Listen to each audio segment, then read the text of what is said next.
ह्या सगळ्या गोष्टी जरांगे पाटलांचा लढा सुरू झाल्यापासून घडतायत असं काही जण म्हणतात। जरांगे पाटलाचं पासून नाही घडत आहे, हे घडवल्या जातंय। हे राजकीय पक्ष जेवढे हे लोक आहे ना, यांनी हे घडवण्याचं काम करत आहे। इतक्या दिवस मराठा समाजाला जाणीवच होत नव्हती की आरक्षण कशा पद्धतीने मिळेल। हे जरांगे पाटलांना दाखवून दिलं आणि दाखवून दिल्यामुळे सगळे मराठी उठले आणि ते म्हणले बा आमचं आरक्षण जे आहे ते ओबीसी मध्ये आहे। पण हे ओबीसी नेते जे स्वतःला स्वयंघोषित काही ओबीसी नेते म्हणतात, तुम्ही सांगा ना साहेब, 2 वर्षात कधी मराठा ओबीसी वाद पेटला का? कधी दंगली घडल्या का?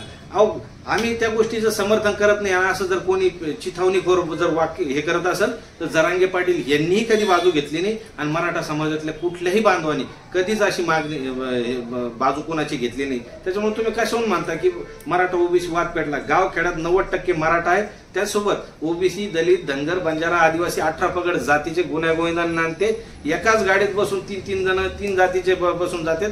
लग्न असलं तर गाव बंद चूल बंद आवतनं दिल्या जाते, सगळे एकमेकाच्या लग्न येत असते। त्याच्यामुळे सगळं आलबेल आहे आणि 27 ऑगस्टला मराठी तर येणारच आहे।